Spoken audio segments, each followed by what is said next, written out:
This is music, and this is Maid of Steel 7.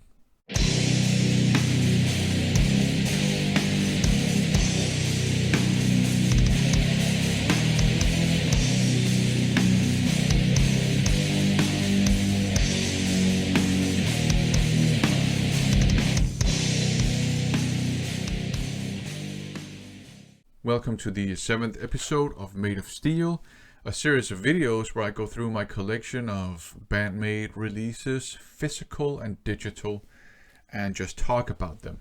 So these are still not reaction videos. Today we're going to have a look at their 2021 full-length album, Unseen World. But before that, time for recommendation. Today's recommendation is aimed at those who can enjoy music ironically, because it's this one here, Sexy Night by Junko Mihara. I think it's from 1980 or something, the early 80s for sure, and it's a straight up rock album with some hard rock influences and some pop rock influences.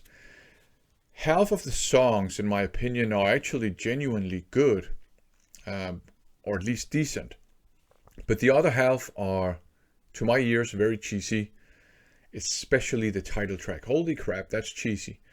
But we're talking music that's so bad it's good, I think. So if you are the kind of person that enjoys listening to bad music, ironically, I think this album will be up your alley. Junko Mihara is an interesting person. She was an actor. She was a singer, of course. And she explored different genres of music, not just rock music. She was also, I think, a race car driver at some point. Now she's a politician. I don't know what her party represents or what she represents politically. Personally, I despise politicians. They disgust me. Even the ones I vote for here in Denmark and I kind of agree with, I still don't trust them, but I guess that's my problem. Her singing is good, but she doesn't hold a candle to a Saiki or a Mayu or a Sini Sumer and lots of the other sort of contemporary, modern Japanese female rock and metal singers. So it's also interesting to go back and listen to some earlier Japanese rock that's female fronted, so you can really hear the evolution that has taken place. But yeah, Sexy Night, a good ironic listen, but half of the songs, in my opinion, are actually genuinely good. Let's get to the Band-Maid content. Today we're going to have a look at Unseen World, their 2021 album, praised by many people as their best album to date and their heaviest album. For my money, I'm back on the love train for sure. With the previous album, Conqueror, I did get off the love train and I jumped on a like train. It's still a great album, I think. But it's not my go-to album. I have a new appreciation for it, I would say, after having listened to it repeatedly in prepping for the video I did on this album. But they explore the softer side of rock music. The guitar tone is not heavy. There are lots of pop music elements as well. Lots of slower songs. There are some hard rocking songs for sure, don't get me wrong. But they explore the softer side of rock music here. The cool thing about this album to me is all, the little details that you can hear in the instrumentation. So it is a good album, but it's still not my go-to album. In contrast, this one has a heavy guitar solo, more faster songs, more groove. It's heavier, it's more aggressive. So I fully get why people say this is their heaviest album for sure. So I'm back on the love train. I love this album. Before looking at the music, let's just do some collector's nerdery. The disc itself looks like this. Behind the tray you have this image. It comes with a booklet as well, and the booklet of course has this cover artwork, and if you're trypophobic, I think this will creep you out completely. The back It's just white with some very, very small text on it, which is just the catalog code. It also comes with a OB strip because it's Japanese import. And the booklet has some lyrics, it has some images, so visually a pretty cool package. The version I have comes with a bonus track as well. So let's get down to the music. Yeah, heavy stuff, up-tempo stuff, hard rocking stuff. For my money, this is a metal album too. It opens with a song called Warning. And Warning itself has a kind of Tim Burton-esque kind of symphonic opening, but then it kicks into a fast, hard-rocking song with some great twin guitar harmonies. So that has suckered me in completely, because being a Maiden fan, I'm a sucker for twin guitars. And I would say the verse is essentially, especially the first verse, is essentially a power thrash verse. It sounds like a mix of power metal and thrash metal. The song has some very, very catchy vocal melodies, and from verse to verse you have some cool little details, some little differences. So I would say that's a trait they have carried over from this one. So that's absolutely great. There's a really cool guitar solo, and also some very, very cool bass work in the bridge. So a strong opener for sure. And they made a video for Warning, if I didn't mention that. It's followed by a song called No God. It's another up-tempo song. It has a pretty cool, but maybe kind of, and I'm sure it's on purpose, a kind of a disturbing guitar theme as well.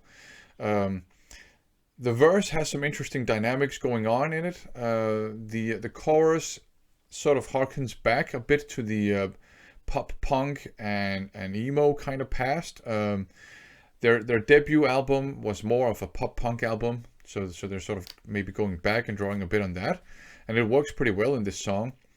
In the second verse, there's a pretty cool kind of funky section, and there's a nice funky bass solo by Misa. She is an absolutely great and very skilled musician, Misa. And a lot of the cool details, that's her, right? She adds a lot of that cool stuff. It has a nice mellow section towards the end, with a very, very nice performance by Saiki, where she sounds very vulnerable. She has this thing she can do. She can hit some high, soft notes, and it sounds very emotional and very vulnerable. I mean, she's a stellar singer, for sure. No God, another great song, followed by a song called Afterlife, which is just a groovy song. They made a video for that one as well, by the way. It has some catchy vocal melodies and nice vocal harmonies in the chorus, and just an awesome guitar solo. So just a great groovy metal rock song. Another song they did a video for is Manners. That's also a groovy song, but this one has more of a, I think, a southern rock feel to it. And some very cool groovy guitar parts. And I don't know if this is a bit of a stretch, but a lot of the groovy guitar parts in this song kind of remind me of Rage Against the Machine for some reason. As far as I understand, they deliberately wanted to make this song sound a bit Western. So they took inspiration from some Western rock songs. So that's probably why. Maybe it has a bit of a southern rock feel to it. But yeah, it's a cool, groovy song. It's followed by another groovy song called I Still Seek Revenge, which to my ears is kind of like a funk metal song, to be honest. It has a nice, catchy chorus, but that's nothing new when it comes to Band-Maid. And a nice guitar solo, and with arguably some thrash metal elements in the same section as the guitar solo. I Still Seek Revenge, another just solid, great song.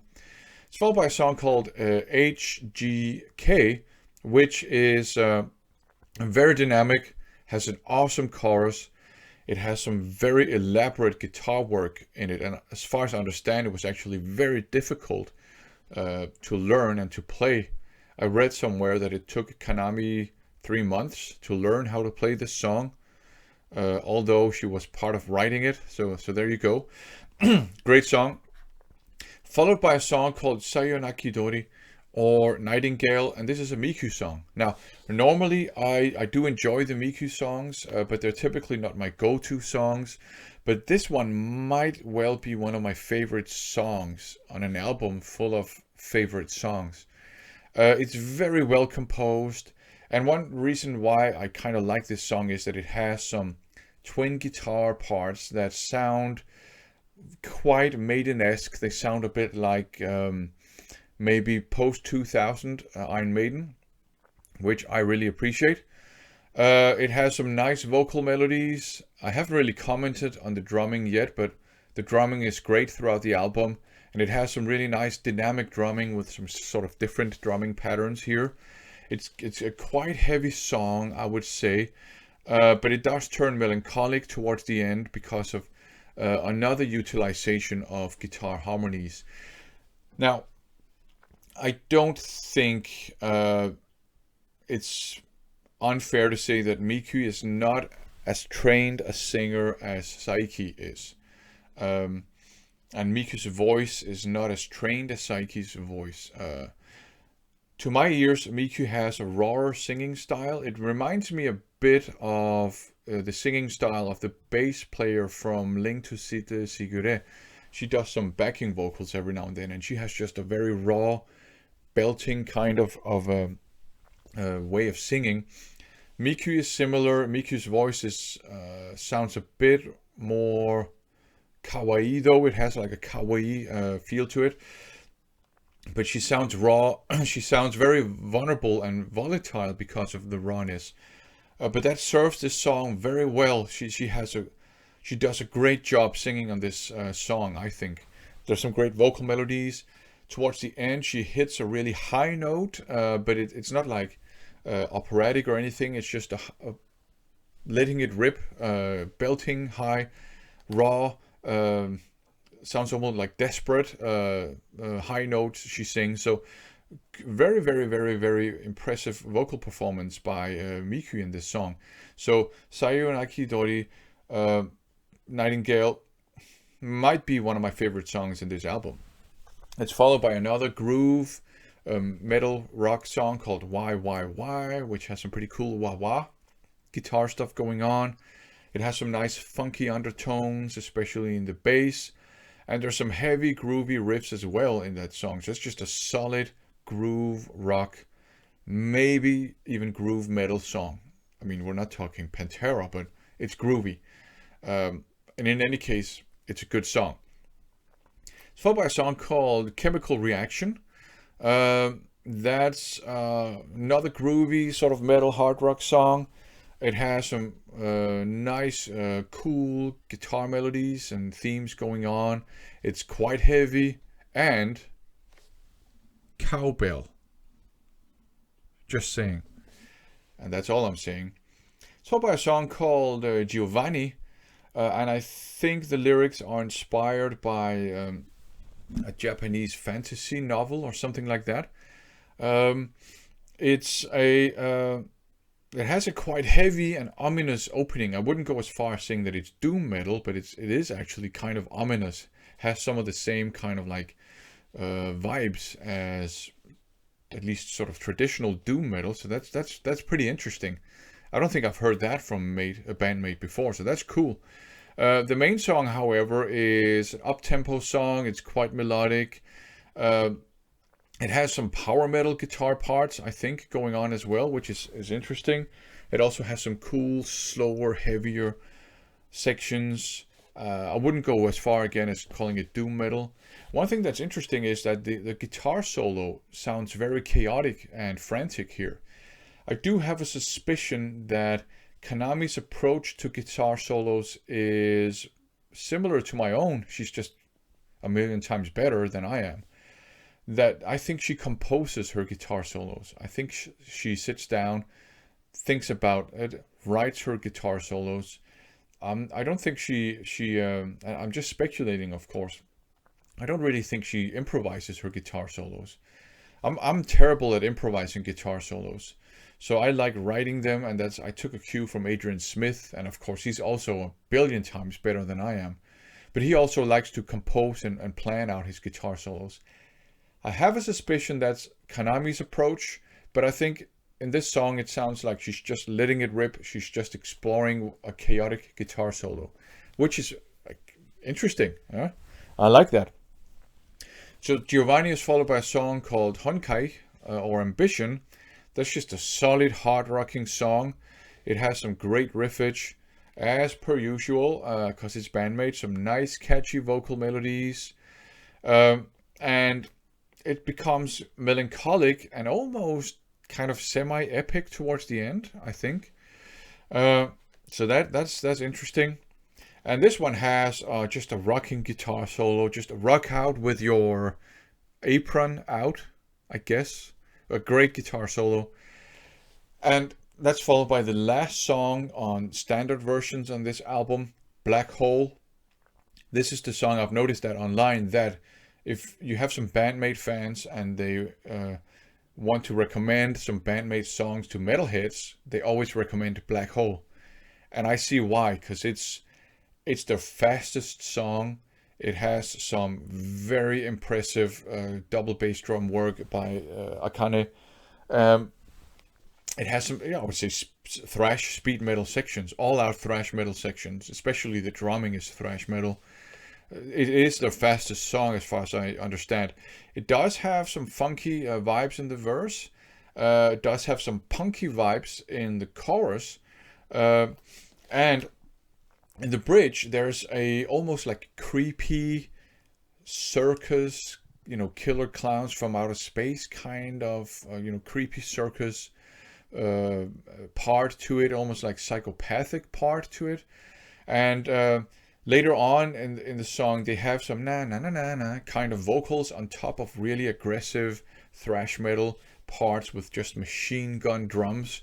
So Black Hole, yeah, it's a great all out metal song with thrash metal parts, some funk metal parts, some punk parts, some creepy circus psychopathic killer clowns sections. It's a great song. I really understand why people use this as their go-to song when they want to convince metalheads into listening to Band-Maid. Now remember, I got into Band-Maid before this album, so for my money it was the groove, it was Thrill that got me into it. But Black Hole, fast song, really impressive drumming by Akane. She is a great drummer. I mean, really I admire her skills as a drummer. She's up there with the best of them. And she's so humble about it. They're all very humble, actually. They're not obnoxious rock stars. Their interviews are kind of funny. They kind of play around with the interviewers, and they are kind of like, some of the time they are in character, almost like, pro wrestling kayfabe. So their interviews are kind of fun to watch, I think. But they're very humble. They are not your obnoxious rock stars. I really appreciate that. Their ambitions are always to just improve their songwriting, improve their skills as musicians, and I can only admire that for sure. So Black Hole, a great metal song. This is, for my money, it's a metal album. Now, my version has Without Holding Back as a bonus track. It's an instrumental. It's groovy. It's funky. It has some really great guitar melodies, some great guitar work by Kanami. It has some nice metalcore-ish breakdowns in it as well. It's more of a it's not a fair comparison. If you think about those, solo guitarists, the guitar gurus that are not super shreddy, that do more like focus on guitar melodies, like Satriani used to do, for example, or what's his name, Joey Tarfala, I think. So that sort, it's more like guitar melodies, not mindless guitar shredding. It's that kind of song, and it's actually a very good instrumental song. I managed to watch a kind of like a video where they, you know, not live, but like a kind of music video where they play that song. It's pretty cool. So without holding back, a nice bonus track for my money. So that's Unseen World. For my money, it's a metal album. And I'm back on the love train. I love this album. It has lots of highlights to me. It's heavy, it's aggressive. I mean, I do like that, of course, in music. Heavy, aggressive. It has lots of really cool twin guitar harmony parts. I'm a sucker for that, so I really appreciate that. It also has lots of cool, funky bass lines, lots of nice details. And Misa is cool. She is the generator of a lot of the coolness of this band, I think. Saiki sounds great. You know, I can't praise her enough. I haven't really said that much about her, but it's because it's hard to put into words how great she actually sounds in this album. She has, she was always, I think, a great singer, but after, I think, her surgery, she was able to just let it rip completely. So she sounds awesome. And of course, Miku sounds great in Sayonaki Dori, which might be one of my favorite songs in this album. So that's great. The drumming, it's Akane. It's great. A lot of great double bass drum work going on here. I like that she doesn't just go, you know, machine gun bass drumming. She does when the song calls for it, like in Black Hole. But very often her double bass drum is kind of like more rhythmically oriented, so I like that for sure. She's one of the great drummers for sure. She's up there with a lot of the great people. So an absolutely fantastic drummer. Apparently she's also a gorilla. Another highlight for me, which I think is a kind of like a carryover for this one, is that there are lots of cool little details that you can really do mindful listening and try to, this verse sounds a little bit different from the previous verse. That's very interesting. A lot of cool details, great songwriting dynamics. And of course, a highlight to me is also that to me, this is a metal album. I'm a metalhead, right? So great, great, great album, Unseen World. That's my take on it. If you don't like my take on it, there's nothing I can do to help you, but you will forget about me someday. Next time, I'm going to have a look at YOLO and Sense and Different. So an EP and a couple of singles. For now, thanks for watching.